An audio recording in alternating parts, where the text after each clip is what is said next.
नमस्कार। अब हम आ गए हैं भारतीय इतिहास के अगले अध्याय पे, जो है मेडिवल इंडिया में सल्तनत पीरियड, जो शुरू होता है 1206 से ख़त्म होता है 1526 AD पे, जब बाबर इन्वेड करता है भारत में। तो दिल्ली सल्तनत की कहानी शुरू करते हैं। पहले दिल्ली सल्तनत का बैकग्राउंड। पहला मुस्लिम इन्वेजन मोहम्मद बिन कासिम ने 712 AD में किया था और सिंध जीता था, और फिर सिंध को उमैयद खिलाफत में जोड़ दिया था।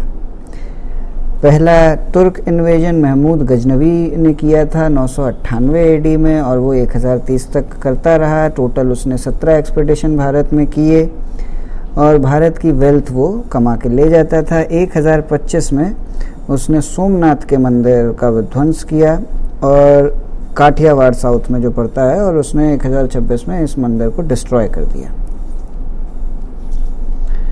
दूसरा तुर्क इन्वेजन मोहम्मद गोरी ने किया था 1075 से 1206 तक जिन जो रहे शासन में। मोहम्मद गोरी ने भारत को इन्वेड किया और मुस्लिम डोमिनियन यहाँ पे स्थापित किया। मुस्लिम रूल के उन्हें फाउंडर कहा जाता है। तुर्क इन्वेजन जो भारत में हुए हैं उनकी सक्सेस के कारण है कि राजपूत यूनाइटेड नहीं थे, ऑर्गेनाइज्ड नहीं थे, उनमें राइवलरीज थी। सेंट्रल गवर्नमेंट भारत में कोई नहीं थी।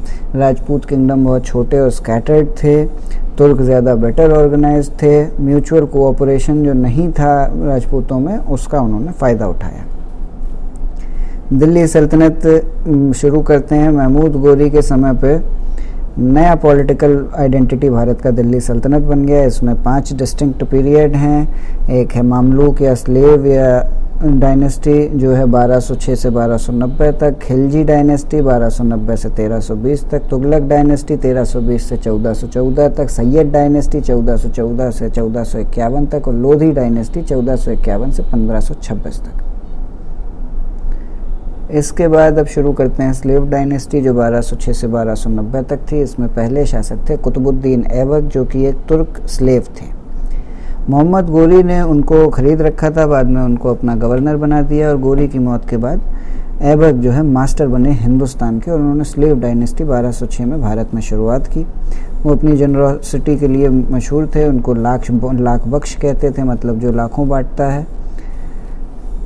उनने 1210 में चौगन या पोलो जैसा एक खेल खेलते हुए उनकी मौत हो गई। उन्होंने 2 मस्जिदें बनाई। भारत की पहली मस्जिद कुव्वतुल इस्लाम दिल्ली में, और 2.5 दिन का झोपड़ा अजमेर में। कुतुब मीनार का भी कंस्ट्रक्शन उन्होंने शुरू करा दिया था ख्वाजा कुतुबुद्दीन बख्तियार काकी की ऑनर में।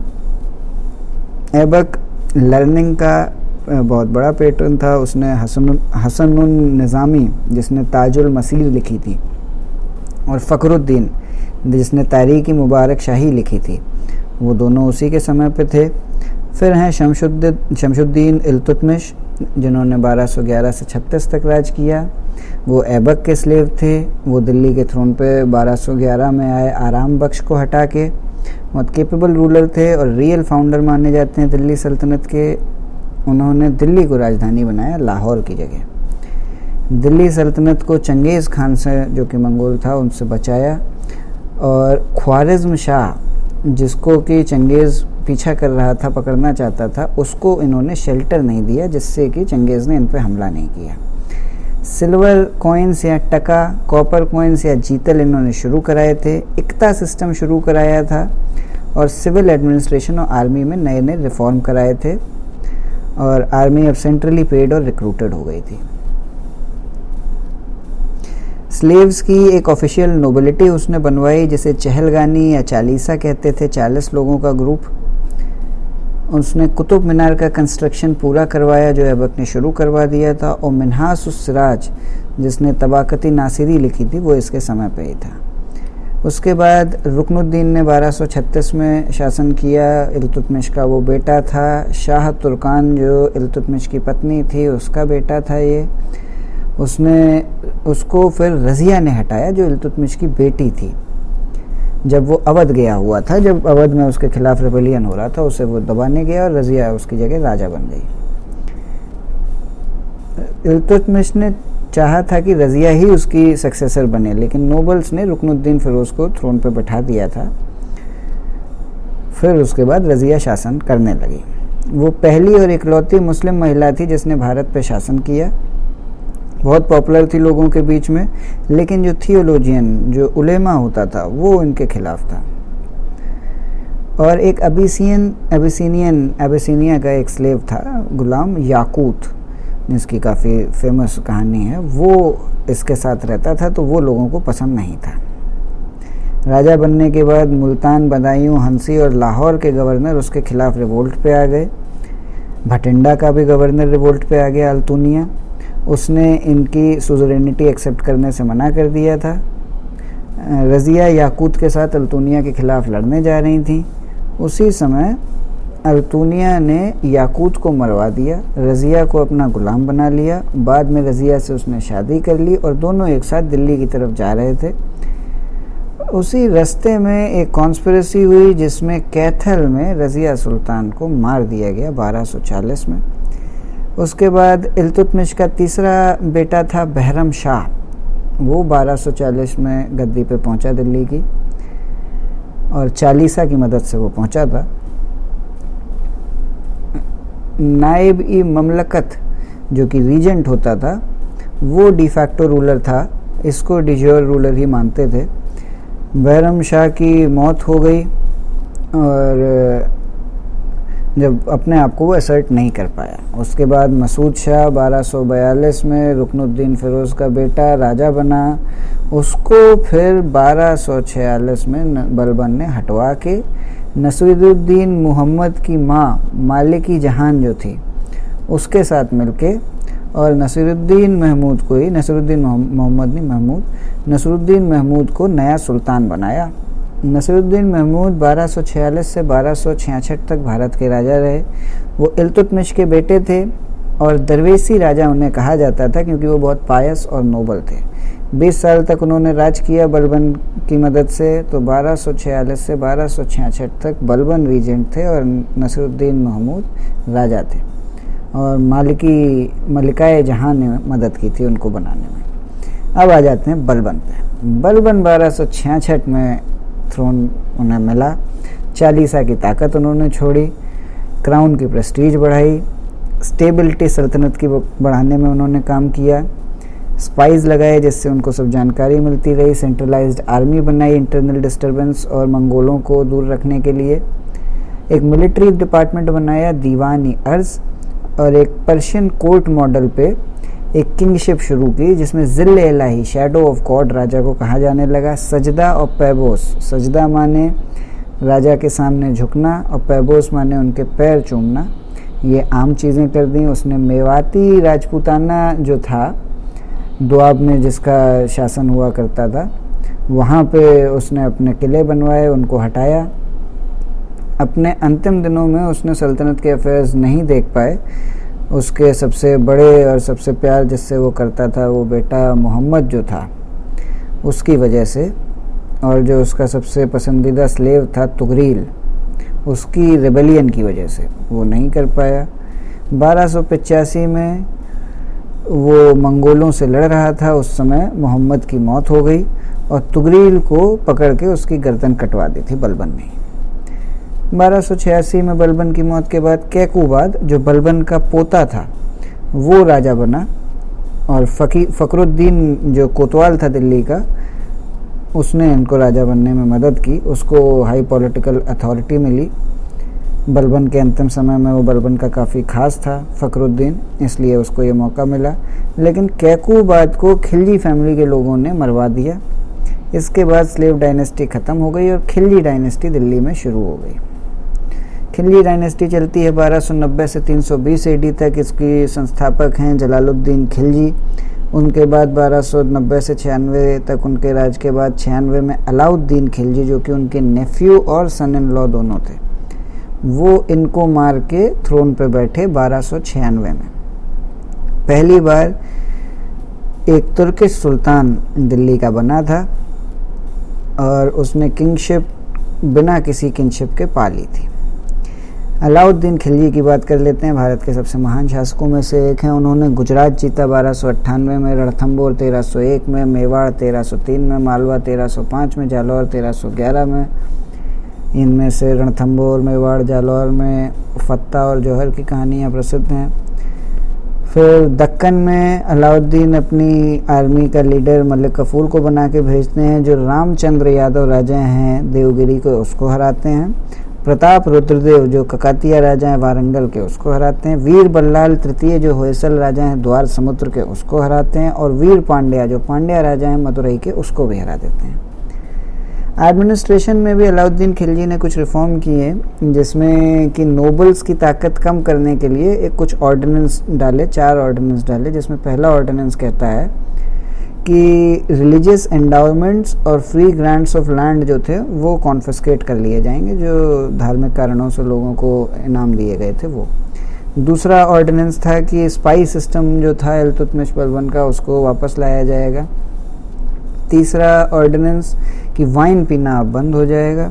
चौथा ऑर्डिनेंस माने फतवा, कि नोबल्स जो है सोशल गैदरिंग आपस में नहीं करेंगे और इंटर मैरी भी नहीं करेंगे उसकी परमिशन के बिना, अलाउद्दीन की। इसके अलावा एक दाग सिस्टम जिसमें घोड़ों की ब्रांडिंग होती थी, और चेहरा सिस्टम जिसमें सोल्जर्स के चेहरे का डिस्क्रिप्टिव रोल और वो क्या कहाँ से हैं क्या है वो जानकारी रखी जाती थी, वो इसने शुरू कराया।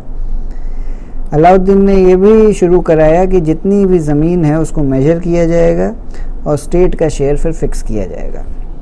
इसके अलावा जो स्पेशल ऑफिसर एक होता था मुस्त खराज जो होता था, वो रेवेन्यू कलेक्शन का काम करेगा। पेजेंट्स को जो भी उगेगा ज़मीन में उसको लैंड रेवेन्यू की तरह देना पड़ेगा। अलाउद्दीन ने सारी कमोडिटीज़ की कॉस्ट फिक्स कर दी थी। 3 मार्केट बनाए गए दिल्ली में। पहला मार्केट था फूड ग्रेन का, दूसरा मार्केट था कपड़ों का महंगे, तीसरा मार्केट था घोड़ों, गाय भैंस और गुलामों का।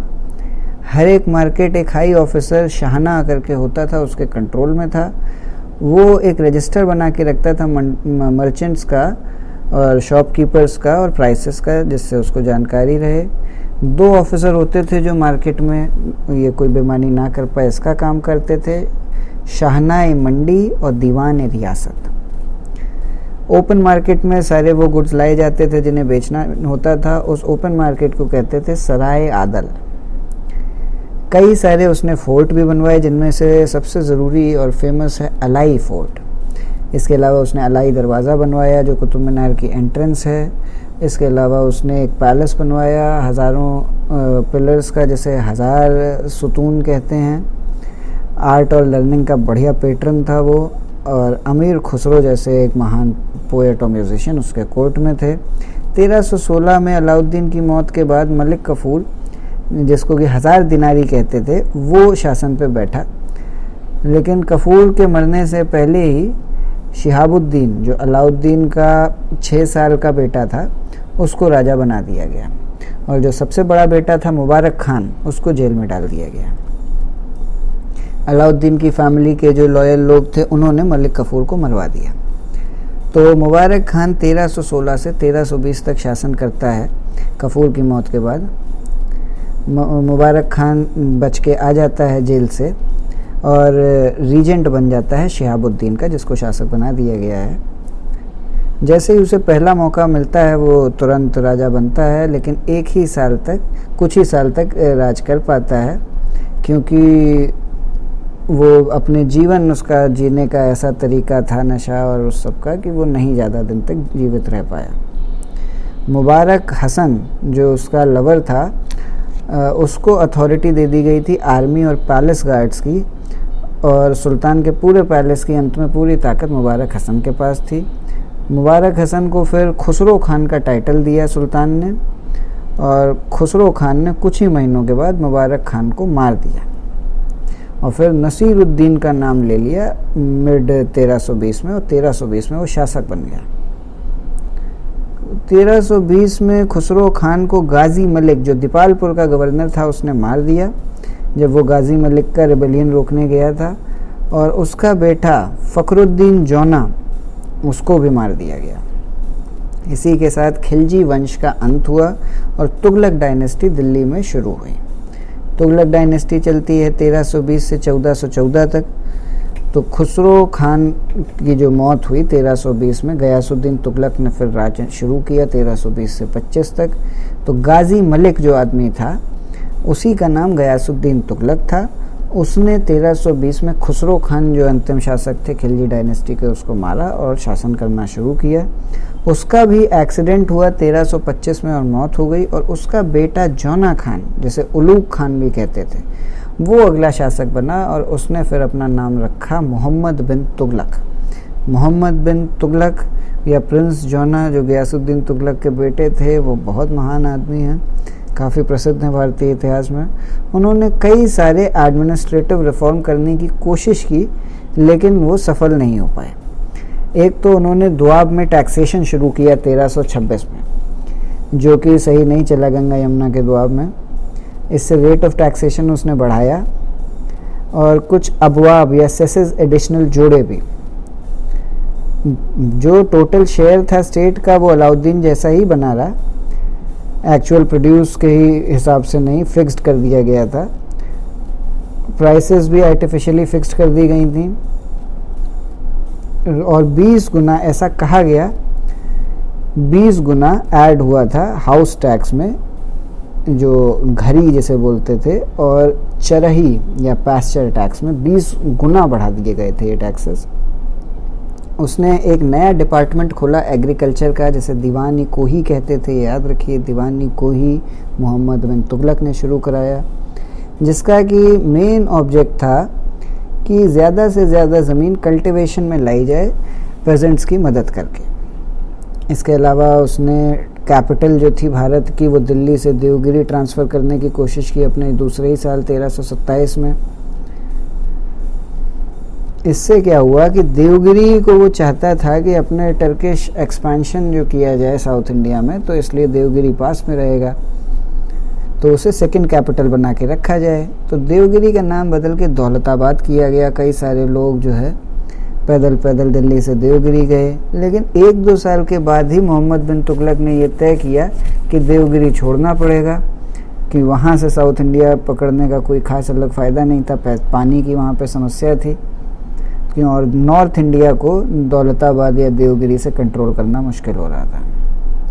इसके अलावा एक टोकन करेंसी उसने 1329 में शुरू कराई, ब्रॉन्ज कॉइन्स की, जिसकी कि उतनी वैल्यू होनी थी जितनी सिल्वर कॉइन्स की।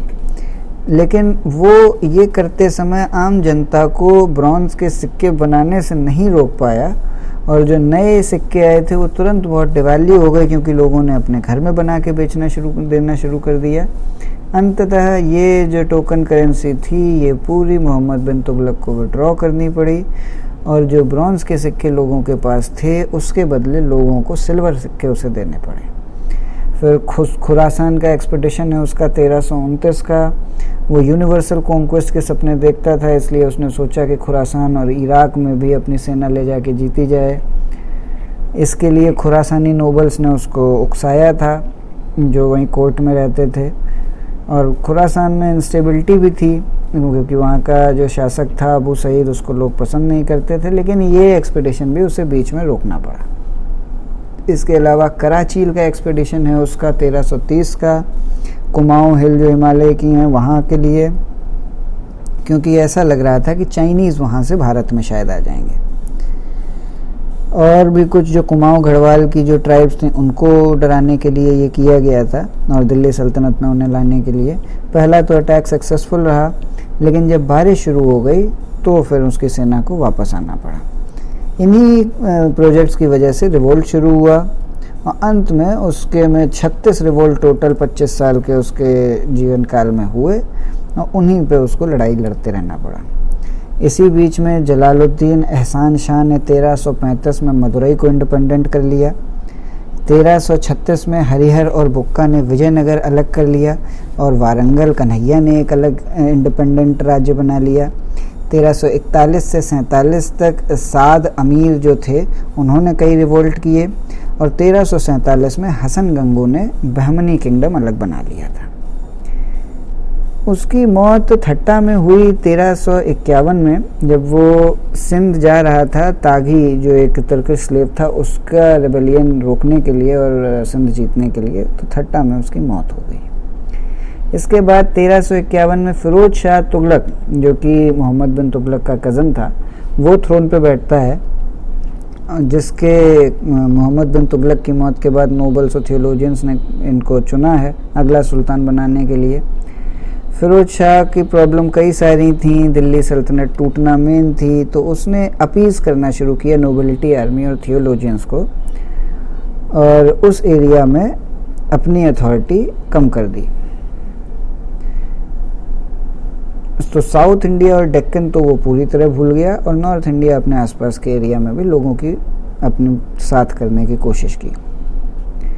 उसने ये कहा कि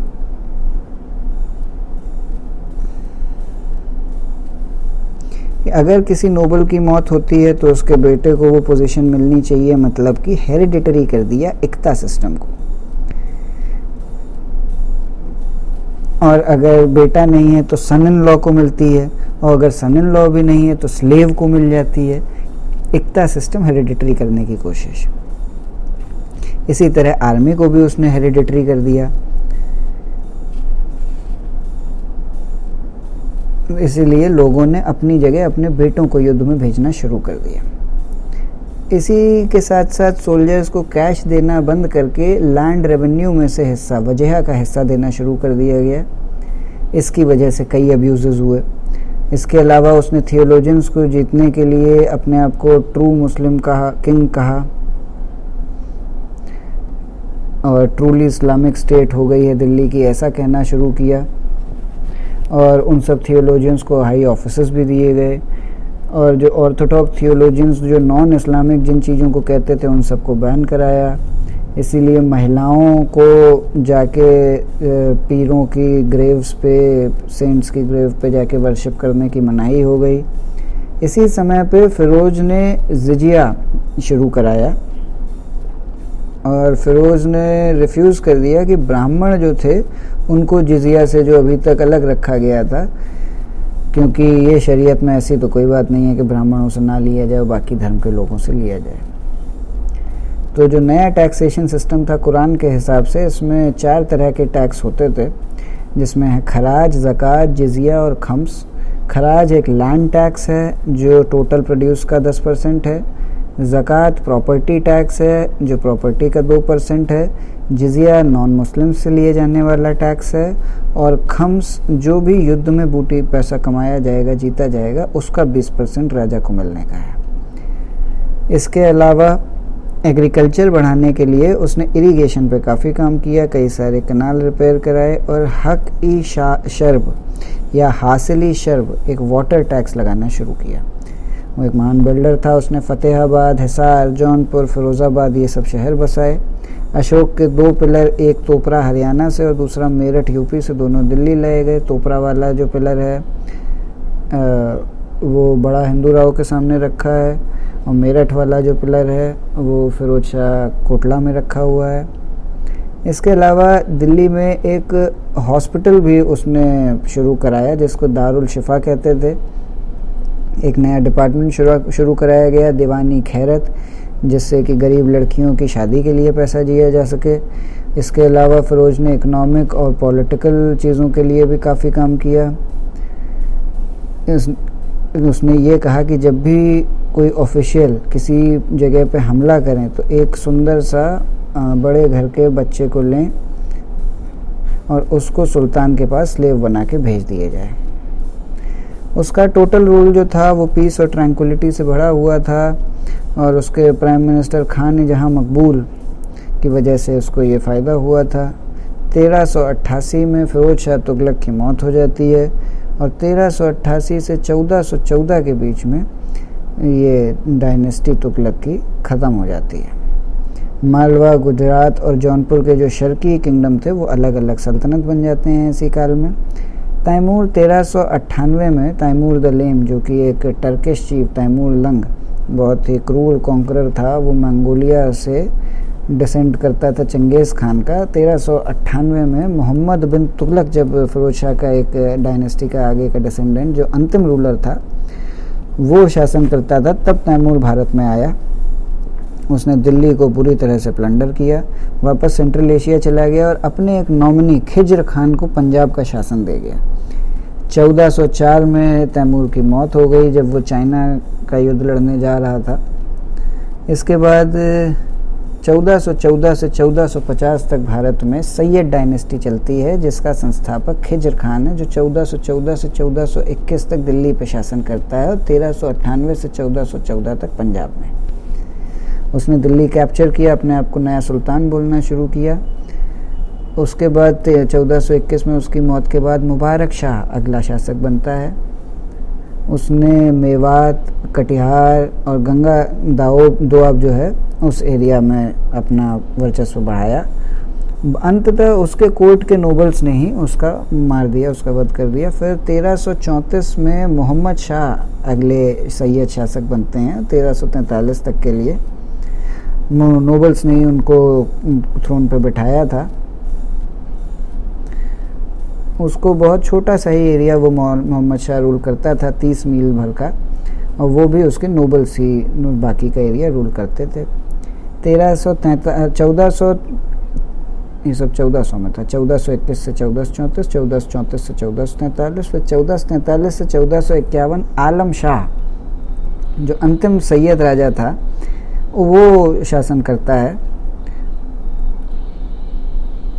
उसको हरा के बहलोल लोधी शासन पे आ जाता है और आलम शाह रिटायर हो जाता है। इसके बाद लोधी डायनेस्टी दिल्ली में शुरू होती है, दिल्ली और आसपास के एरिया में। लोधी डायनेस्टी भारत पे शासन करती है 1451 से 1526 तक। बहलोल लोधी इसके पहले शासक हैं जो 1451 से 1488 तक शासन करते हैं। ये इकलौती डायनेस्टी है जो अफ़गानों की है और ये एक अफ़गान सरदार थे और उन्होंने अपने आप को पंजाब में इस्टेब्लिश किया था तैमूर के इन्वेजन के समय, और उन्होंने लोधी डायनेस्टी शुरू की। लोधी डायनेस्टी में बहलोल के बाद सिकंदर लोधी उनके सक्सेसर हैं। 1489 से 1517 तक वो राज करते हैं। बहलोल के बेटे हैं। बिहार और पश्चिम बंगाल वो जीतते हैं। राजधानी अपनी दिल्ली से आगरा शिफ्ट कर लेते हैं। आगरा उन्होंने ही बसाया है। वो एक फनाटिकल मुस्लिम भी हैं और उन्होंने कई सारी सेक्रेड इमेजेस जो थीं, जैसे कि नगरकोट में जो ज्वालामुखी टेम्पल है वहाँ, और मथुरा के कुछ टेम्पलों को उन्होंने तुड़वाया।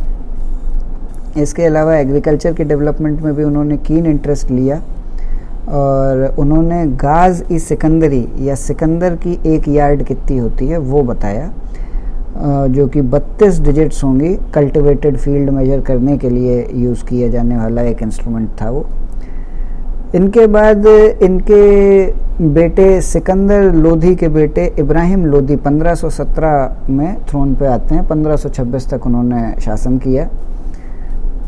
अफ़गान लोग जो ब्रेव और फ्रीडम लविंग लोग थे, लेकिन ये जो इंडिविजुअलिस्टिक टेंडेंसीज थी अफ़गान मोनार्की की, जो वो अपने पुराने तुर्क लोगों से लेते हैं, उसकी वजह से इनका किंगडम लूज़ होता चला गया। इब्राहिम लोधी ने एब्सोल्यूट पावर अपने हाथ में ले ली थी। इसकी वजह से नोबल्स उसके खिलाफ हो गए थे। इसी कारण दौलत खान लोधी जो पंजाब के गवर्नर थे, उन्होंने बाबर को इनवाइट किया इब्राहिम लोधी को हराने के लिए। बाबर ने तुरंत ही ऑफ़र एक्सेप्ट कर लिया और उन्होंने इब्राहिम लोधी को पानीपत के पहले युद्ध में 1526 में हरा दिया। इब्राहिम लोधी उसी युद्ध में मारे गए और उसी के साथ इन दिल्ली सल्तनत का भी अंत हो गया। दिल्ली सल्तनत के अंत होने के कुछ मुख्य कारण क्या हैं वो मैं बात कर लेता हूँ। एक तो मिलिट्री टाइप की गवर्नमेंट होती थी और वो क्रूर शासन, डिस्पोटिक शासन होता था, जिसकी वजह से जनता का कॉन्फिडेंस कभी उसको मिल नहीं पाया। डिजेनरेट होती जा रही थी। कुछ मुख्य कारण थे जिसके कि वाइल्ड प्रोजेक्ट जो मोहम्मद बिन तुगलक के थे। फिरोज शाह तुगलक बहुत इनकॉम्पिटेंट थे, उन्होंने सब नोबिलिटी को खुश करने में लगा दिया। कोई भी फिक्स्ड लॉ सक्सेशन के नहीं होते थे, तो हर बार सक्सेशन के लिए वॉर होता था। बहुत ज़्यादा लोभ, ग्रीड, लोग कॉम्पिटेंट नहीं थे जो नोबल्स काम कर रहे थे, हेरिडिटरी रोल में आ गए थे। मिलिट्री ऑर्गेनाइजेशंस डिफेक्टिव हो गई थी, वो भी दूसरों के साथ पैसा लेके मर्सनरी की तरह काम करती थी या बेईमानी करती थी। एम्पायर बहुत वास्ट हो गया था, उतने रिसोर्सेज नहीं थे, कम्युनिकेशन उतना अच्छा नहीं था कि सब जगह पे अपने लोग पहुंचाए जा सकें, हर जगह की जानकारी मिले। पैसे की समस्या हो गई थी बेवकूफ़ी के प्रोजेक्ट्स की वजह से, तो फाइनेंशियली राज्य इनस्टेबल हो गया था।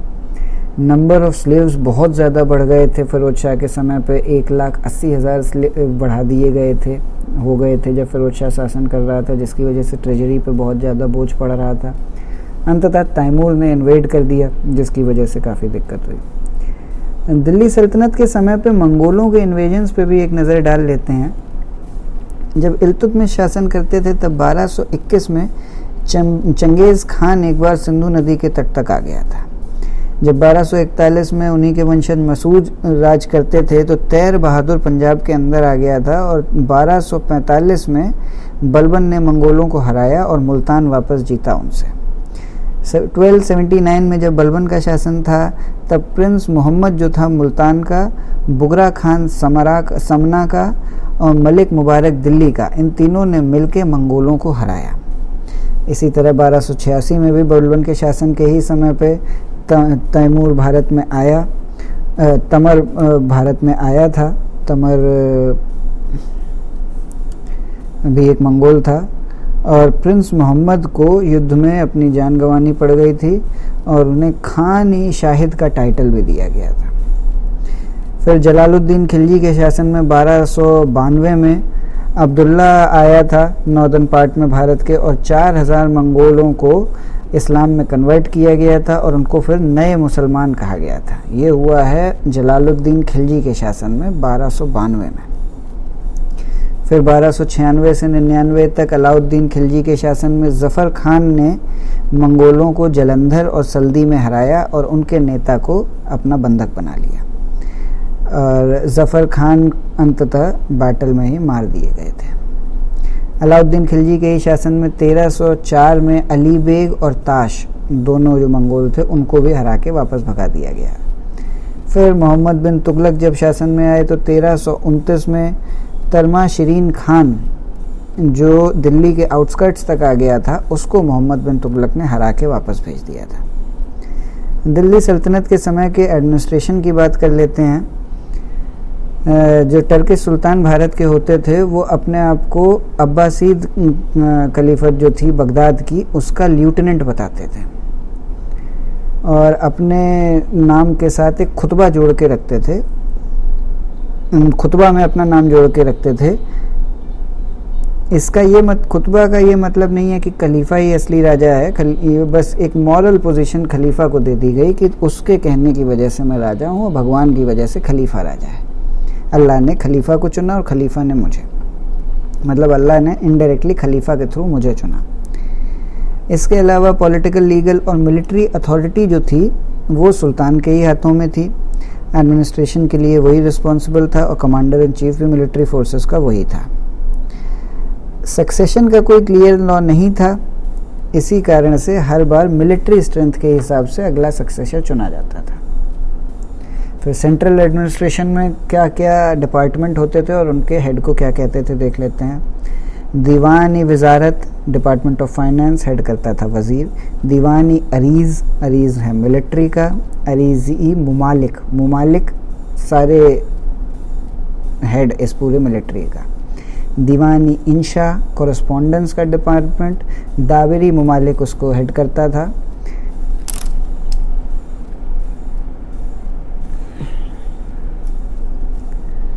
दाबरी मुमालिक उसको हेड करता था। फिर दीवानी रिसालत, अपील्स का डिपार्टमेंट, दाबरी मुल्क उसको हेड करता था। दीवानी मुस्तखराज, अरियर्स का डिपार्टमेंट, अलाउद्दीन खिलजी के समय पे शुरू हुआ है ये। दीवानी रियासत, कॉमर्स का डिपार्टमेंट, रईसी मुमालिक उसको करता था, ये भी अलाउद्दीन के ही समय का है। दीवानी कोही एग्रीकल्चर का, वो मोहम्मद बिन तुगलक के समय पे है। दीवानी बंदगान, स्लेव्स का, वो फिरोज शाह तुगलक के समय पे है। दीवानी खैरात, चैरिटी का, फिरोज शाह ने शुरू कराया। दीवानी इश्तियाक, पेंशन का, फिरोज शाह ने शुरू कराया। एडमिनिस्ट्रेटिव यूनिट्स में सबसे छोटी यूनिट है ग्राम, जो मुकद्दम या खुद उसका हेड होता था। परगना या तालुका, उसका चौधरी या अमील हेड होता था। शिक या डिस्ट्रिक्ट, उसका सिकदर हेड होता था। और इक्ता या प्रोविंस का हेड मुफ्ती या वली होता था। दिल्ली सल्तनत के समय पे जो आर्किटेक्चरल मार्वल्स हैं उनकी बात करते हैं। इन्होंने एक तो डोम नई चीज़ भारत में लाई, बड़े बड़े लॉफ्टी टावर्स वो भारत में लाए, और ट्रू आर्च जिसमें बीम का सपोर्ट ना हो वो शुरू किया, और वॉल्ट जो पहले नहीं होता था वो बनाना शुरू किया। इसके साथ कंक्रीट और मोर्टार की जानकारी उन्हें अच्छी थी, जो भारत में अभी तक ज़्यादा यूज़ नहीं होते थे। सबसे सुंदर प्रेयर हॉल जो है अजमेर का 2.5 दिन का झोपड़ा, उसमें एक बढ़िया कार्व्ड मेहराब है, वाइट मार्बल का बना हुआ, और डेकोरेटिव आर्च स्क्रीन है। और सबसे पहला एग्जाम्पल वॉसवर्ड आर्क का टूम्ब ऑफ गयासुद्दीन बलबन, जो बलबन का टूम्ब है महरौली में, आर्कियोलॉजिकल पार्क जो है महरौली का, उसमें उसका जो गेट है वो पहला आर्च है, ट्रू आर्च है भारत का। खिलजी पीरियड के समय पे ये वॉसवर्ड आर्क जो होता था और जो डोम होता था वो इस्टेब्लिश हो गया। इसके फेमस एग्जाम्पल्स हैं निज़ामुद्दीन औलिया का मकबरा दिल्ली में, उसमें ये यूज़ होता है। तुगलक बिल्डिंग्स जो थी वो काफ़ी सिंपल सोबर दिखाई देती हैं, कम पैसा होने की वजह से और प्योरिटानिकल माहौल की वजह से। उनकी वॉल्स स्लोपिंग हैं, डार्क अपीयरेंस है इन बिल्डिंग्स का। कुछ खास तुगलक मॉन्यूमेंट्स हैं तुगलकाबाद, वहीं पास में गयासुद्दीन तुगलक का मकबरा, जिसके साथ ही इंडो इस्लामिक आर्किटेक्चर की एक नई शुरुआत होती है। बाद के टूम्स उसी हिसाब से बने हैं, और एक आदिलाबाद का फोर्ट। सैयद पीरियड बहुत छोटा था तो ज़्यादा कंस्ट्रक्शन वो लोग कर ही नहीं पाए। फिर डबल डोम का कंस्ट्रक्शन जो है वो मेन फीचर है लोधी पीरियड का। इसकी एक बहुत इम्पॉर्टेंट बिल्डिंग है मौत की मस्जिद, जो सिकंदर लोधी ने बनवाई थी। फिर कुछ खास, और ये लोधी और सैयद राजाओं की ज़्यादातर टूम्स लोधी गार्डन दिल्ली में है। दिल्ली सल्तनत की कुछ ज़्यादा इम्पॉर्टेंट जो किताबें, लेखक और उनकी हिस्टोरिकल इम्पोर्टेंस है वो देख लेते हैं। सबसे पहले तहकीकी हिंद अलबरूनी ने लिखी थी। अलबरूनी एक अरबी स्कॉलर था जिसने स्लेव डायनेस्टी के बारे में लिखा। फिर तबाकती नसीरी मिन्हास-उस-सिराज ने लिखी थी इल्तुतमिश के रेन के बारे में। लैला मजनू अमीर खुसरो ने लिखी थी अलाउद्दीन खिलजी के कोर्ट में। खज़ाइन-उल-फुतूह अमीर खुसरो ने लिखी थी अलाउद्दीन खिलजी के कॉन्क्वेस्ट के बारे में। तुगलक नामा अमीर खुसरो ने लिखी थी गयासुद्दीन के रेन के बारे में। नू सफ़ीर भी अमीर खुसरो ने लिखी थी, अलाउद्दीन खिलजी का पोएटिक डिस्क्रिप्शन दे रहे थे। फतवा-ए-जहांदरी ज़ियाउद्दीन बर्नी ने लिखी है, वो तुगलक डायनेस्टी का अकाउंट देती है। तारीख़-ए-फ़िरोज़ शाही ज़ियाउद्दीन बर्नी ने लिखी है, वो फ़िरोज़ शाह के रेन का अकाउंट देती है। फतवा-ए-फ़िरोज़ शाही फ़िरोज़ शाह ने खुद लिखी है अपने रेन का अकाउंट देने के लिए। किताब-ए-तहकीक अलबरूनी ने लिखी है इंडियन साइंसेस के बारे में। कानून-ए-मसूदी अलबरूनी ने लिखी है एस्ट्रोनॉमी के बारे में। ज़वाहर फिल ज़वाहिर अलबरूनी ने लिखी है मिनरलॉजी के बारे में। कमस फ़िरोज़ाबादी ने लिखी है अरबिक डिक्शनरी है। ताजुल माथिर हसन निज़ामी ने लिखी है इलबरी या स्लेव डायनेस्टी का इतिहास है। चाचनामा अबू बकर ने लिखी है सिंध रीजन की हिस्ट्री है। लुबाब अल-अलब बुखारी ने लिखी है पर्शियन एंथोलॉजी है। खमसा अमीर खुसरो ने लिखी है, लिटरेचर और पोएम्स हैं उसमें। शाहनामा फिरदौसी ने लिखी है महमूद गज़नी के रेन के बारे में। किताबुल रहला इब्न बतूता ने लिखी है, अपना ट्रैवलॉग है उसमें। मिफ्ताहुल फुतूह अमीर खुसरो ने लिखी है जलालुद्दीन खिलजी के कॉन्क्वेस्ट के बारे में। फिर मुल्ताउल अनवर और आईना सिकंदरी दोनों अमीर खुसरो ने लिखी हैं, दोनों लिटरेरी मास्टरपीसेस हैं। फिर हश्त बिहिश्त अमीर खुसरो ने लिखी है, लिटरेरी मास्टरपीस है। शिरीन खुसरो अमीर खुसरो ने लिखी है, एक और मास्टरपीस है। तारीख़-ए-फ़िरोज़ शाही शम्स शराफ अफ़ीफ़ ने लिखी है, तुगलकों का इतिहास है। फुतूह-उस-सलातीन इसामी ने लिखी है बहमनी किंगडम के बारे में। इसी के साथ ये ख़त्म करते हैं, इसी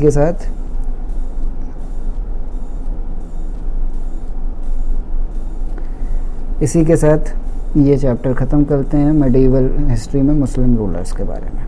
थैंक यू, धन्यवाद।